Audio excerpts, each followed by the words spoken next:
कि अब भारत का रोल क्या?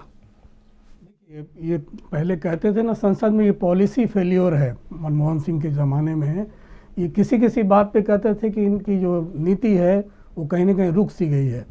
वास्तविक विदेश नीति का रुकना भी यहाँ दिखता है। अफगानिस्तान में जब हमारे लोग फंसे हुए थे तो लास्ट मोमेंट में कह रहे हैं कि हम वहाँ से ले आएंगे, और नहीं हो पाया था, बहुत मुश्किल हुई थी। यही स्थिति यहाँ पर भी है।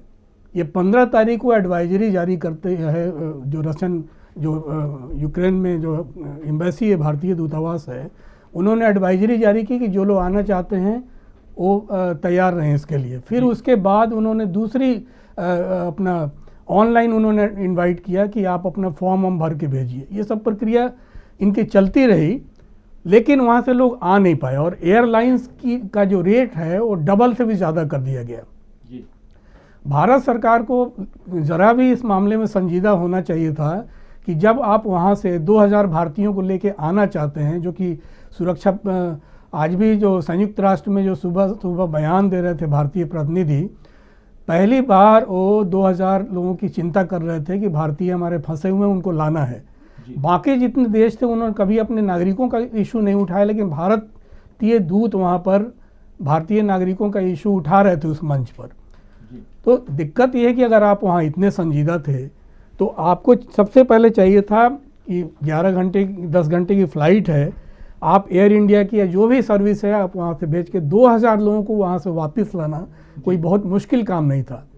मगर मुझे आश्चर्य हो रहा है कि जो वहाँ पर पार्थ सतपथी राजदूत हैं और जो मिलिट्री अताशी हैं कमांडोर संदीप उत्तम राव देशमुख, इन दो लोगों की जिम्मेदारी बनती थी कि जितने भारतीय हैं उनको जल्दी से जल्दी, क्योंकि जो वहाँ पर मिलिट्री अताशी होता है उसको इसकी खबर होती है कि अगला व्हाट नेक्स्ट, क्या होने वाला है वहाँ पर।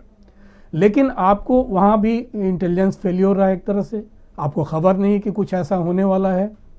जबकि रशियन जो भी मूवमेंट हो रहा था, मास्को में जो भी गतिविधियाँ चल रही थी, उससे या तो कोऑर्डिनेशन नहीं है भारतीय इंटेलिजेंस ब्यूरो को कि आप पता करते मास्को से क्या संकेत आपको मिल रहा है और आपको कितनी जल्दी वहाँ से लोगों को उठा ले आना है। लेकिन आप आपदा में अवसर दे रहे हैं इंडियन एयरलाइंस कंपनी को, जो बार बार रेट को 2 गुना बढ़ाते चले गए एक हफ्ते के अंदर। तो फिर आप किस तरह से सहयोग कर रहे हैं? टैक्स पेयर्स का पैसा वो तैयार है देने के लिए, हमारे लोगों को सबसे पहले वहाँ से ले आते आप, बाद में हिसाब किताब किया जाता।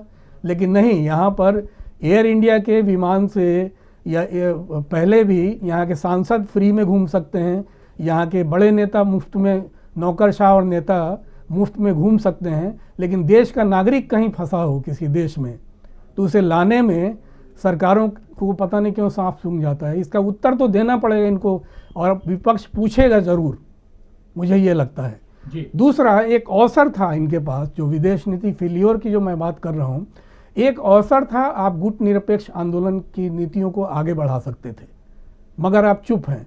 यूक्रेन के राष्ट्रपति बात करना चाहते थे भारतीय प्रधानमंत्री से, राजदूत पिछले हफ्ते ही उन्होंने चिट्ठी लिखी यहाँ पर विदेश मंत्रालय को कि आप एक बार हमारे शासन प्रमुख से बात कर लें मोदी जी। विदेश मंत्रालय इस पर बिल्कुल खामोश है, कोई भी बातचीत नहीं हुई है। आप संयुक्त राष्ट्र में जिस तरह का अपना स्टैंड दे रहे हैं उसमें बिल्कुल कन्फ्यूज्ड, क्लियर नहीं है आप कि किस दिशा में आप हैं। क्योंकि इनके साथ मुश्किल क्या है कि आपको S-400 मिसाइल भी चाहिए रूस से, जिसका प्रोसेस शुरू हो चुका है, वहाँ से कुछ इक्विपमेंट आ भी रहे हैं, ट्रेनिंग और सब कुछ हो चुकी है, और अमेरिका की गोद में ही बैठे रहना चाहते हैं। तो आप दोनों से बच के गुट निरपेक्ष तरीके से आप अपना स्टैंड तो क्लियर कर सकते थे। चीन ने जैसे कहा कि कभी भी रूस की सीमा पर नाटो देशों को नहीं आना चाहिए था, आप उसको रोकिए। चीन ने अपना स्टैंड बिल्कुल क्लियर रखा है, आप क्यों नहीं क्लियर कर सकते हैं अपना स्टैंड? ये प्रश्न तो पूछा जाना चाहिए। और सबसे बड़ी बात ये कि देश में जो राष्ट्रीय सुरक्षा सलाहकार हैं वो लगातार मास्को के टच में रहे हैं। कई ऐसी सेंट्रल एशियन कंट्रीज़ की मीटिंग हुई, उसमें भी इनका जाना हुआ, इनकी शिरकत हुई है। तो इनको चाहिए था अजीत डोभाल को कि कोऑर्डिनेट करते, ऐसे मौके पर ही तो राष्ट्रीय सुरक्षा सलाहकार कोऑर्डिनेट करता है। कोऑर्डिनेशन की इतनी भयानक कमी है कि दुख होता है देख के राजीव जी कि ये हो क्या रहा है देश में। मतलब कि ये कन्फ्लिक्ट एरिया पहली बार तो यूक्रेन नहीं बना है। कन्फ्लिक्ट जब कहीं शुरू होता है तो आपको सबसे पहली चिंता अपने देश के नागरिकों को वहाँ से लाने की है। दूसरा, जिस तरह से वहाँ पर आप जो प्रश्न पूछ रहे थे कि क्यों, जी। जैसे इनके 5 देश रूस के अलावा बॉर्डर लाइन पे हैं, बेलारूस है, रोमानिया है, पोलैंड है, स्लोवाकिया है और हंगरी है।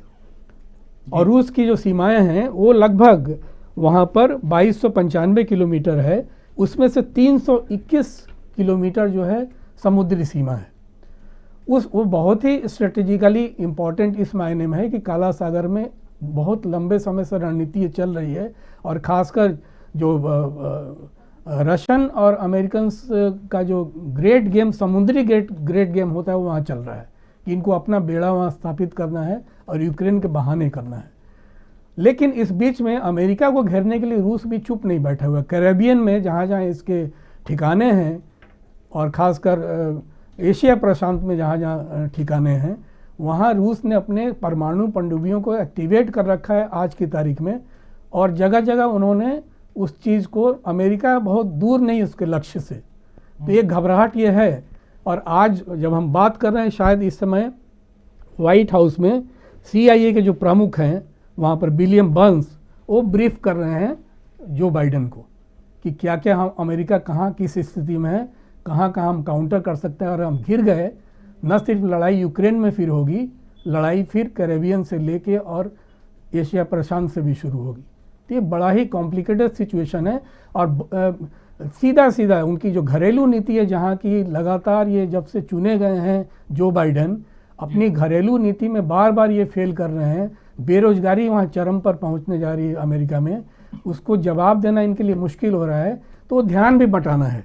अब अमेरिका में इस समय कोई बेरोजगारी की बात करेगा कि यूक्रेन की बात करेगा, ये भी एक प्रश्न वहाँ के नागरिकों के लिए। जी राजीव जी। जी बिल्कुल।